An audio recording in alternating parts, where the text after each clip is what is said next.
सामान्य तरीके से इसको अगर परिभाषित किया जा सके तो वह जो धारण करता है उसको धर्म कहते हैं। तो चीजें तो धारण किए हुए हैं, धर्म तो है, हम समझ पाए ना समझ पाए उसके बारे में हमारे पवित्र ख्याल आए या खराब ख्याल आए, ये हमारी मनोदशा, आसपास की दशा। जिसे धर्म अगर छोटे शब्दों में परिभाषित करें तो कहा गया है धार्यते इति धर्म, जो धारण करता है। तो प्रत्येक जीव मृत्यु को भी धारण करता है जीवन के साथ, इसलिए यमराज को धर्मराज भी कहा गया है। जो अगर धर्म का राजा है वो यमराज है। युधिष्ठिर भी जो हुए वो कुंती ने यमराज का आवाहन किया था, इसलिए उनको धर्मराज युधिष्ठिर है। तो जो धारण किया है वो वैसा ही स्थिति होगी जैसे हम एक ग्लोब में अंदर बैठे हुए हैं और पूरे ग्लोब के बारे में समझ, तो हम कितना भी समझें वो पूरे ग्लोब को परिभाषित शायद ना कर। एक वह व्यक्ति जो इनसे जुड़ा हुआ भी है और एक डिटैच फीलिंग भी रख सकता है, इससे अलग भी हो सकता है, वह शायद ज्यादा अच्छी तरीके से परिभाषित कर सकता। और जो परिभाषित करेगा वह जो उसका अनुभव लेगा, जो उसको समझ। आज हमारी समझ जो उम्र के 40-50 वर्षों के पड़ाव में या 25 वर्षों के पड़ाव बनी, तो हम कहते हैं धर्म है। लेकिन एक जो दूध पीता बच्चा है उससे पूछोगे तो शायद बोल भी नहीं पाता, उसके लिए धर्म क्या। जो चिड़िया, गायें, पशु, पक्षी तीनों लोकों में या तीनों जगहों पे, जल, थल, नभ, जो प्राणी जगत है, क्या वहां धर्म नहीं है? तो धर्म बहुत छोटा हो जाएगा। तो जिन्होंने भी अनुभव किया उन्होंने उसको सनातन और सर्वोच्च मानते हुए उसकी व्याख्या कर या की, वो चाहे कोई भी हो। ये ज्ञानी जनों के द्वारा परिभाषित नहीं है, अनुभव के द्वारा परिभाषित, इंटेलेक्चुअल डिस्कोर्स नहीं है, फिलॉसफी भी नहीं। ये जो देखा, which you have seen, तो जिसने देखा उसको सीर बोलते हैं हिंदी। बड़ा अजीब है कि अंग्रेजी का सी वर्ड और हिंदी में सीर। दर्शन फिलॉसफी में जो हिंदी में समकक्ष शब्द है, और दृष्टा बोलते हैं। तो जिन्होंने भी देखा, जिन्होंने भी अनुभव किया, उन्होंने इसको सर्वव्यापी, सर्व समावेशी, और जब सर्वव्यापी और सर्व समावेशी है तो सर्व सत्तामान तो हो गई। तो इस तरह से व्याख्या की। आज अगर हम कोई चीज विस्मृत करते हैं तो हम ये नहीं कह सकते कि वो चीज है नहीं, हमको याद नहीं, हो सकता है। तो जो चीज दुनिया में नहीं है उसके बारे में शायद हमको ख्याल भी नहीं। जितने भी अन्वेषण, आविष्कार होते हैं वो उसी चीज के होते हैं जो प्रकृति के गर्भ में छुपा हुआ है। कोई नई चीज तो पैदा हो नहीं सकती। तो ये जितनी चीजें प्रकट होती हैं धर्म के बारे में, वो कहीं ना कहीं रही होंगी तब जाके प्रकट होती हैं। काल बदलते हैं, युग बदलते हैं, स्थान, भौगोलिक परिस्थिति, तो चीजों की नई परिभाषाएं आ जाती हैं। और उसमें जो अनुभवी होते हैं वो उसको परिभाषित करते हैं, जो सनातन है वह चीजें लेके आती हैं, और जो समकक्ष भौगोलिक परिस्थितियां उसको संज्ञान में लेके उसके द्वारा अपने अनुभव को परिभाषित करते हैं, बताते हैं। तो जितने भी संप्रदाय हुए उनमें एक सनातन व्याख्या जरूर होगी, और इसके साथ ही उस भौगोलिक परिस्थिति में जीवन कैसे उत्तम होगा उसका ज्ञान भी होगा। जब बहुत सारी धाराएं जो अलग अलग जगह पैदा हुई और सब में सनातनी व्याख्या उस परमात्मा की या अल्लाह की या ब्रह्म की ज्ञान की चर्चा है या अनुभव की चर्चा है, जब वो मिलती हैं तो कुछ जगह एका दिखाई देता है, लेकिन जैसे ही हम उसको और मिलाने की कोशिश करते हैं तो भौगोलिक परिस्थिति में या उस स्थान समय के अंतर के कारण उसमें भेद दिखाई देने लगता है। और ये भेद अगर इस पे ही ध्यान दें तो गहरा नजर आता है। फिर हमारी समझ है, हमारी दैनिक दिनचर्या है कि हम किस चीज को कितना महत्व दें। अगर हम भेद को महत्व देंगे तो हो सकता है कि हम ये कहें ईसा मसीह तो सिर्फ अंग्रेजी वालों को ही, अंग्रेजी बोलने वालों को ही आशीर्वाद देंगे। वो क्रिश्चियन जो जर्मनी में प्रार्थना कर रहे हैं उनको कैसे देंगे? इसलिए जर्मनी वाले विश्व युद्ध 2 में हार गए, चाहे वो भी ईसाई की प्रार्थना करते थे। सिया लोगों को ही भगवान का आशीर्वाद होता है, इसलिए वो इतने साल इराक में राज किए। या सुन्नियों को भगवान का आशीर्वाद प्राप्त होता है, इसलिए ऐसा लोग कह सकते हैं। अलग अलग संप्रदाय कालांतर में भेद को और ज्यादा उजागर करते हुए विभक्त होते हैं और मूल धारा से कट जाते हैं। अगर मूल धारा को देखो तो जिसमें सनातनी व्याख्याएं हैं जो सदा रही हैं, तो धीरे धीरे और जो विकृति आई है, तो ऐसा तुम कह सकते हो कि जैसे नदियां जो स्रोत में शुरू होती हैं तो बहुत पवित्र होती है। जो आबे जमजम का पानी पवित्रता लिए हुए वहां स्थान पे होगा, वो हो सकता है 3 साल बाद किसी दूसरे स्थान पर दूसरे पानी से मिलाने के कारण उतना पवित्र ना रहे। गंगा का पानी जितना हरिद्वार में साफ स्वच्छ निर्मल नजर आता है, वो कानपुर के बाद नजर ना आए। ये सारी नदियां अलग अलग धर्मों की तरह आप समझ सकते हैं, संप्रदाय की तरह, जो आगे जाके फिर से सनातन में समुद्र में मिलते और समुद्र से उठे हुए बादल से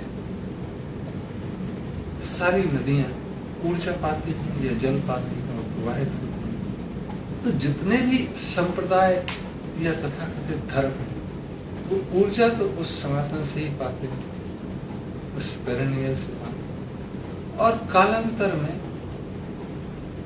मटमैले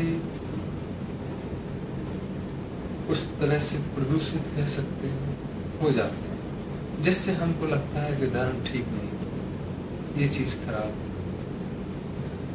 लेकिन जितने समुद्र के नजदीक देखोगे तो तुमको लगेगा कि अब ये उस सनातनी में फिर से मिलेगा। तो आज जितनी भी धाराएं तुमको नजर आ रही हैं, ऐसा लगता है कि एक दूसरे को खत्म करने की कोशिश चल रही है, या मेरा धर्म उच्च है, मेरा संप्रदाय उच्च है, दूसरा निम्न श्रेणी का है, जितनी भी चल रही है। लेकिन लगेगा कि इनमें प्रदूषण बढ़ गया है और ये समुद्र के ज्यादा नजदीक आ गए हैं, अपने स्रोत से दूर हो गए। तो इंतजार करना चाहिए कि ये फिर से उस समुद्र में मिले और फिर चीजें ठीक हो। तो आज से अगर 2600 वर्ष पहले ही देखें, ज्यादा पहले नहीं, तो धर्मों का विभाजन नहीं था। धर्म मतलब धर्म, उसके बाद विभाजन शुरू हुआ। तो देखोगे कि बुद्ध के बाद उसमें 64 विभाग हुए। हीनयान महायान से लेके कौन कौन से उसके विभाजन। जैनों में इतना विभाजन है, मुसलमानों में विभाजन है, हिंदुओं में विभाजन है, ज्यूस में है, और इनसे तो धर्म भी निकल गए। तो हिंदुओं से 3 पूरे के पूरे धर्म निकले हैं, बौद्ध, जैन और अभी से वहां ज्यूस से भी 3 धर्म निकले हैं, क्रिश्चियन, मुस्लिम। तो जब इतनी धाराएं अलग अलग हो जाएंगी तो चीजें गट्टमगट हो जाएंगी और शायद वही उसमें शाश्वतता को ढूंढ सकता है जो ढूंढना चाहता है, या इतना अनुभवी है। बाकी सबको तो धाराएं अलग अलग होने के कारण सब अलग अलग दिखाई देगी, और कुछ कम गंदी होंगी तो वो ज्यादा गंदी वाले से अपने आप श्रेष्ठ समझने की या श्रेष्ठ दिखाने की कोशिश करेंगे। या जिसकी धारा जितनी बड़ी होगी आज के समय में, वो अपने आप को महान बताएगा। तो अगर क्रिश्चियन सबसे ज्यादा दुनिया में है तो कहेंगे जाहिर है कि हम सबसे बड़े, हमारा संप्रदाय सबसे बड़ा है। मुस्लिम अपने को दूसरे नंबर पर समझेंगे, बुद्ध तीसरे पर समझेंगे, हिंदू चौथे, जैन सिख पारसी अपने उस क्रम में आगे समझेंगे। तो ऐसी समझ बनना स्वाभाविक है। लेकिन कुछ लोग कहेंगे कि देखो हम सबसे पुराने हैं तो हम सर्वश्रेष्ठ हैं, तो हिंदूज और ज्यूज ऐसी घोषणा कर सकते, बौद्ध और जैन भी ऐसी भविष्यवाणी कर सकते हैं, ऐसा दावा कर सकते। उसके बाद क्रिश्चियन और मुसलमान, कुछ दूसरे लोग ऐसा कहते हैं कि देखो पुरानी चीजें निकल गई, जो सबसे नया होता है वही सर्वश्रेष्ठ होता है, नहीं तो नए की जरूरत क्या। तो कुछ लोग सिख धर्म को सबसे अच्छा बताएंगे, कुछ मुसलमानों को अच्छा बताएंगे, ऐसा समझ है। और हो सकता है कल कुछ लोग कहें कि बहाई धर्म सर्वश्रेष्ठ है। कुछ लोग ऐसा भी कह सकते हैं कि जिसकी दादागिरी चल रही है वही धर्म श्रेष्ठ है, जिसका राजा है वो धर्म श्रेष्ठ है। और कुछ लोग ये कह सकते हैं कि भैया धर्म गंदगी फैला रहे हैं तो अधर्म ही श्रेष्ठ है, तो कम्युनिस्ट पार्टी का शासन श्रेष्ठ हो जाए। हालांकि 60-70 वर्षों में लोगों को पता चल जाता है, जो बचपन से बूढ़े होते हैं, कि बिना धर्म के जीवन संभव नहीं है। तो ऐसे दोष या तो टूट जाते हैं या टूटने के लिए तैयार हो जाते हैं। तो धर्म का विभाजन और धर्म की परिभाषा और धर्म का आगे अभी के समय में अगर आज हम देखें दुनिया में, तो वक्त जरूरत इस बात की है कि एसिमिलेशन की प्रोसेस शुरू हो। एनिहिलेशन तो करके देख चुके हैं। लोगों ने कहा कि हिंदुओं का नामो निशान न बचे। द्वितीय विश्व युद्ध में हुआ कि ज्यूस का नामो निशान न बचे, लेकिन वो बचा रहा, वो खत्म तो नहीं। कुछ लोगों ने कहा कि जैन चले जाएं, मुसलमान चले जाएं, या बुद्ध चले जाएं, लेकिन सब हैं। और चूंकि सब हैं इसलिए हम कह सकते हैं कि सभी महान रहे होंगे, इसलिए बचे हुए हैं। जो छोटे छोटे थे वो तो चले जाते हैं ना, वो तो 100 साल तक भी जिंदा नहीं रह पाते। तो सभी महान धर्मों को जो एक दूसरे को खत्म करने की कोशिश कर रहे थे, उनको आगे आके एक दूसरे में क्या क्या एका है इस पर चर्चा करें। तो समाज को इस बात की शुरुआत करनी चाहिए कि हम कैसे खुश रहें, और धर्म के जो संप्रदाय हैं विभिन्न, वो एक दूसरे को क्या दे सकते हैं। लेने की बात नहीं, दे क्या सकते हैं। तो जाहिर है जो श्रेष्ठ होगा वो निखर के आएगा और दूसरे को पहले देने की कोशिश करेगा। तो जो भी धर्म अपने को श्रेष्ठ समझता है उसको कोशिश करनी चाहिए कि उसके अनुयायी दूसरे धर्म की पढ़ाई शुरू करें। तो अगर क्रिश्चियन सोचते हैं कि वो धर्म सबसे बड़ा है, तो उनको कुरान पढ़नी चाहिए, कवाला पढ़ना चाहिए, आगम पढ़ना चाहिए, रामायण गीता भी पढ़ सकते हैं। और अगर समझ में आया कि इनमें भी देने लायक कुछ चीज है तो उसको भी सम्मान से रखें, उनका भी उतना ही आदर करें जितना बाइबल करते। और अगर एक तरफ सिख सोचते हैं कि वो सबसे नया धर्म है और सबसे बड़ा है, उसको भी ऐसा ही करना चाहिए कि अपने यहाँ जो भी पूजा की तमाम पद्धति हैं, चाहे वो सिख धर्म को अगर लगता है कि वो सर्वश्रेष्ठ धर्म है और सबसे नया होने के कारण ऐसा समझा भी जा सकता है, तो उसके अपने पूजा घरों में सब तरह की पूजाओं को स्थान देने की कोशिश करनी चाहिए। चाहे वो मूर्ति पूजा हो, चाहे जप स्तोत्र हो, चाहे निराकार पूजा हो, या कि सिर्फ ध्यान हो। पूजा पद्धति में ऐसा कहा गया है कि बच्चों के लिए मूर्ति पूजा ठीक है, गृहस्थ के लिए मूर्ति पूजा, जिससे वो धर्म को समझे।